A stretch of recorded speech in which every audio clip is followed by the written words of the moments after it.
AI itu bukan software ajaib dan juga bukan robot humanoid yang akan mengambil alih kantor dan nendang orang-orang yang keluar.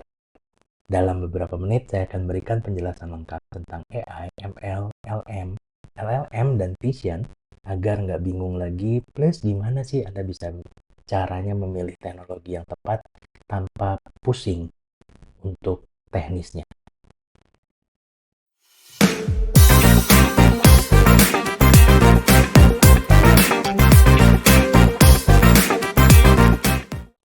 Halo, saya Roni. Selamat datang di AI Ed Channel. Saya sebagai CTO, setiap harinya saya harus mengkomunikasikan bahasa teknis menjadi lebih sederhana untuk tim yang non-technical juga untuk klien-klien. Untuk itulah video ini kita buat supaya kita bisa menjelaskan pada orang-orang yang non-technical kapan kita akan pakai LLM, kapan pakai Vision, AI, dan resikonya apa. Apa yang perlu dijaga dan apa masing-masing yang harus kita perhatikan. Set. Dan biayanya jadi membengkak dan resiko aplikasi itu tidak digunakan. Di sini tujuan kita sederhana. Kita akan gunakan bahasa yang dimengerti secara umum. Kemudian setelah itu Anda bisa mendiskusikan AI dengan nyaman dan fokus ke value dan resikonya sesuai dengan kebutuhan bisnis Anda. Apa sih hubungannya antara AI, machine learning, vision, LLM, dan segala macam itu? Untuk gampangnya, anggap aja kalau misalnya ya itu adalah satu gedung gitu ya. Nah, dari kita lihat sebagai AI sebagai gedung itu, kita bisa melihat bahwa AI itu kayak seperti korporasi atau universitas di mana misinya dia itu adalah misi utamanya adalah membuat mesin yang bisa melakukan tugas mirip dengan kecerdasan manusia. Nah, bayangkan di dalam gedung tersebut, di dalam universitas tersebut ada divisi. Nah, ada divisi R&D, divisi research yang namanya ada machine learning. Tugasnya adalah dia bikin sistem yang belajar dari data. Gimana dia bisa belajar dari data? Ada dua apa ya? Ada dua indera atau ada dua staff nih gitu ya. Yang satu adalah namanya NLP, Natural Language Processing, itu untuk memproses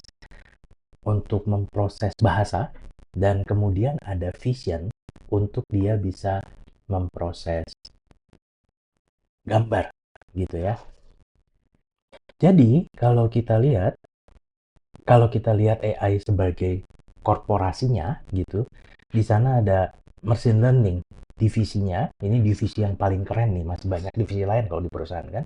Ada machine learning, ini divisi yang paling kerennya, dan divisi paling kerennya itu mereka punya mata dan punya telinga sama mulut gitu ya.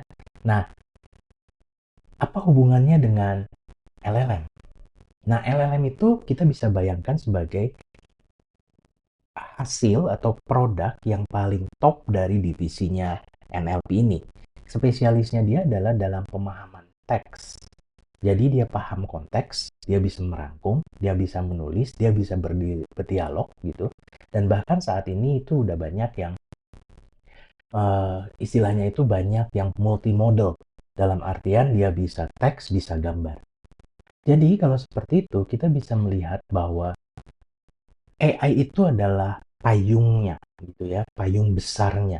Dan di bawah payung itu ada mesin yang namanya machine learning gitu. Dan dari machine learning inilah kita mempunyai vision dan NLP yang punya keahlian khusus untuk tugas-tugas tersebut gitu.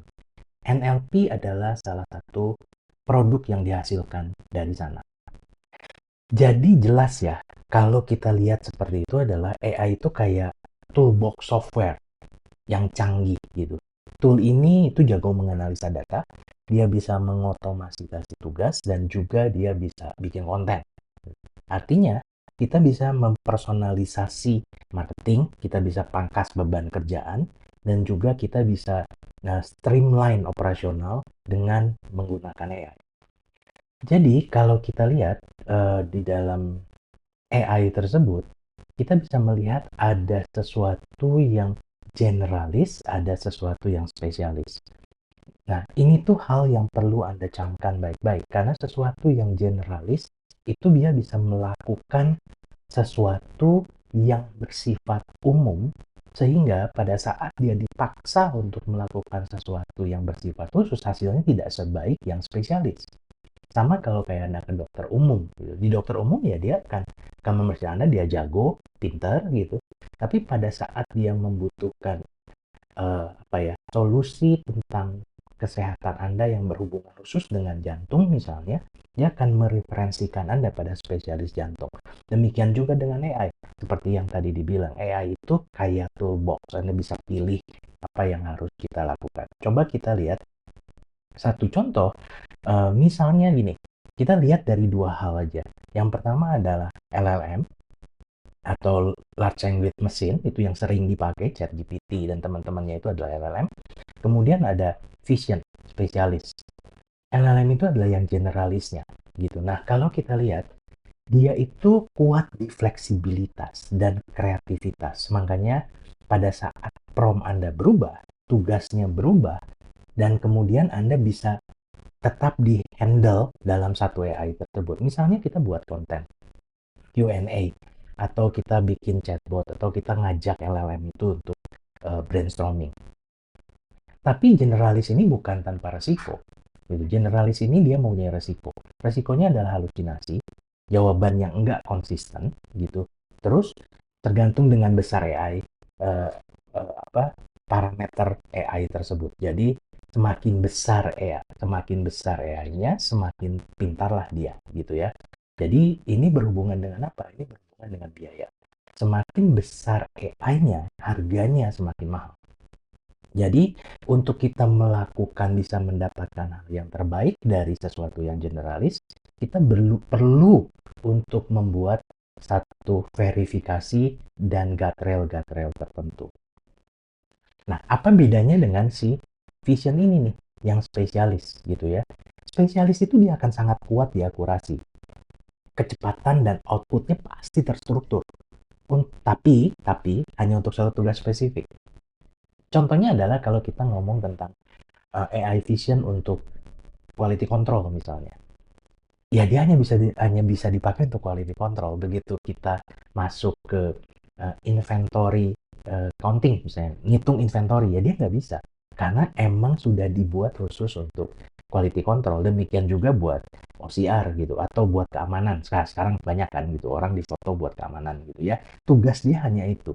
Dan makanya kalau kita lihat dari satu sisi, generalis itu sangat fleksibel, tapi kurang akurat.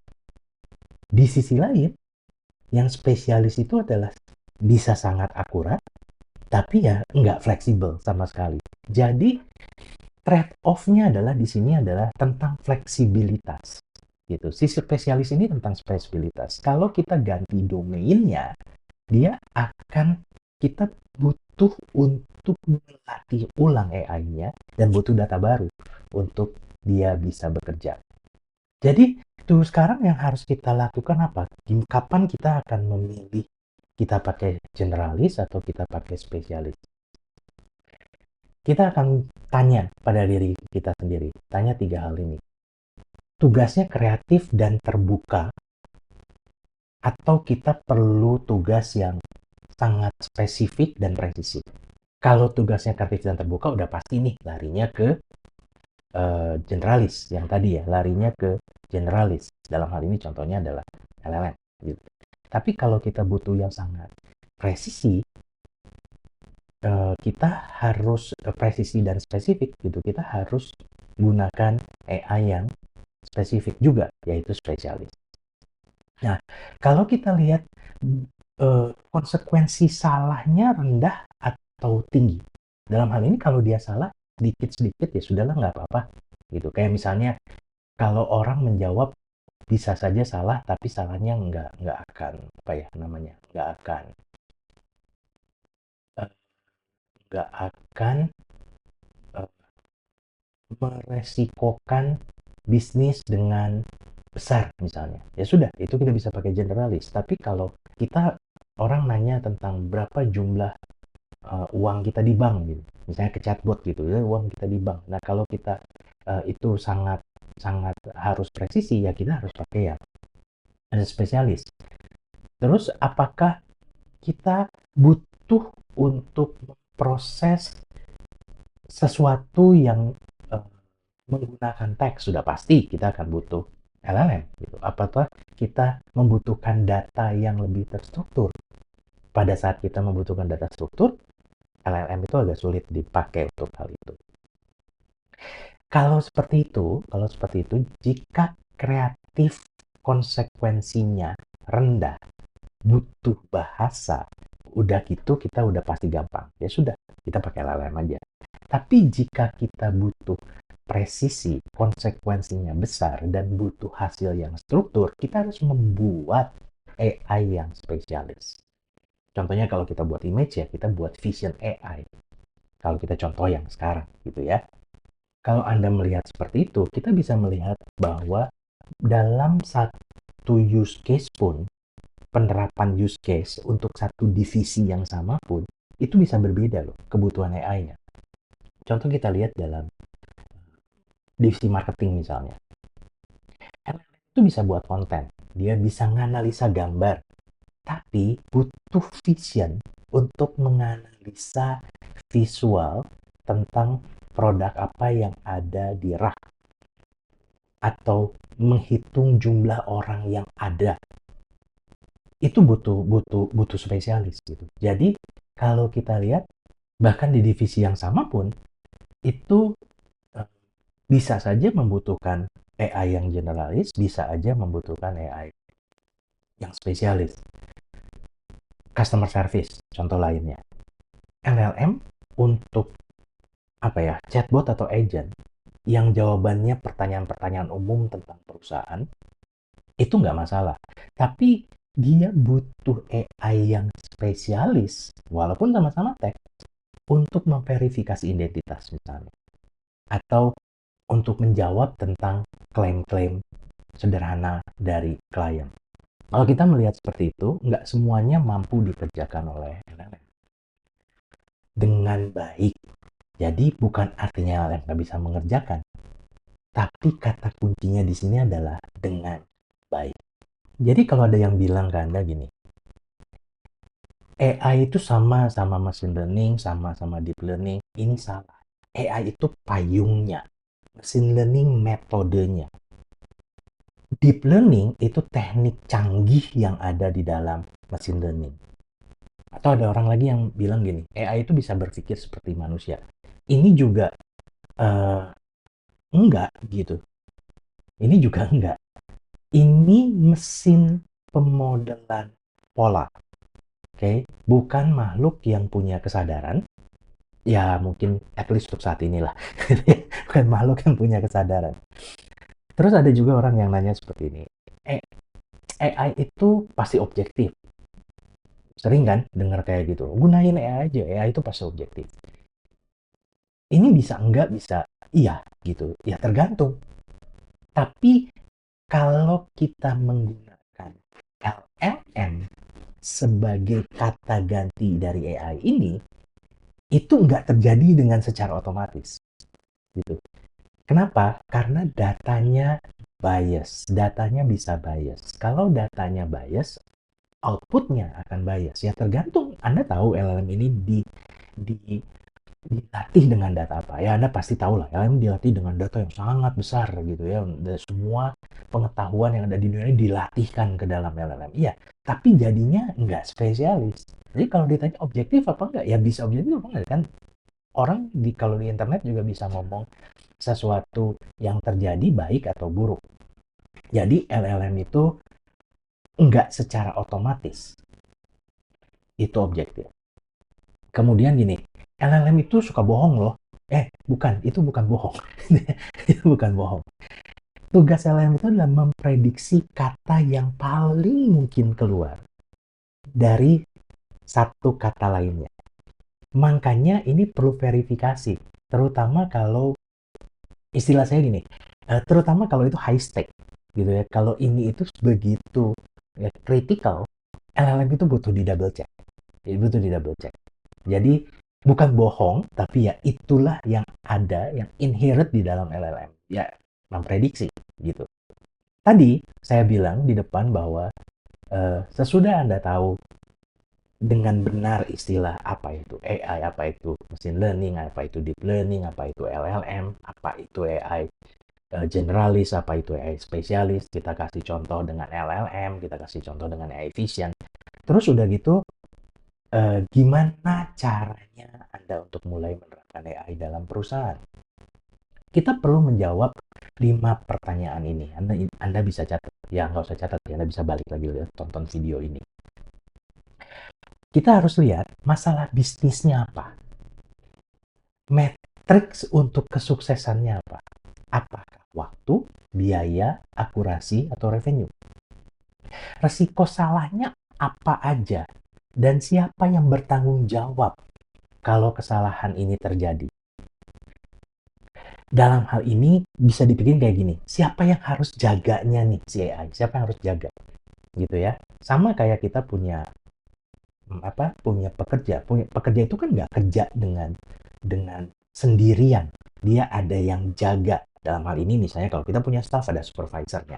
Itu kan supervisornya nih yang jaga. Supervisornya ini punya manajer. Manajernya yang jaga supaya supervisornya bekerja dengan baik. Kemudian data apa yang tersedia? Kualitasnya bagaimana? Apakah itu data milik Anda atau data milik orang lain? Karena itu bisa berbeda kan? Apakah Anda membutuhkan fleksibilitas atau kreativitas? Atau Anda butuh sesuatu yang presisi dan benar-benar terstruktur? Apakah Anda harus mendesain AI ini supaya bisa dipakai barengan dengan orang? Atau dia bisa otomatis? Kalau Anda membangun AI ini bisa dibangun dengan orang, bisa bekerja bareng dengan orang, siapa yang harus review? Kapan harus dia intervensi? Jadi kalau Anda melihat dengan Anda menjawab 5 pertanyaan tersebut, harusnya sekarang Anda sudah punya gambaran yang jelas AI apa yang harus dipakai di perusahaan Anda. Jadi apa yang Anda perlu ingat? Ingat saja bahwa AI itu adalah korporasi. Di dalam korporasi ini ada R&D yang namanya machine learning, ML. Nah, di dalam divisi ini itu ada staff yang namanya NLP dan Vision. Nah, dari staff yang namanya NLP dan Vision ini keluarlah satu produk unggulan namanya LLM. Jadi, kalau video ini membantu Anda, klik like dan subscribe, tulis di komentar use case apa di divisi Anda nih yang menurut Anda cocok untuk memakai LLM atau AI spesialis seperti Vision AI. Saya akan pilih 1-2 komentar yang saya akan breakdown framework-nya di video-video berikutnya.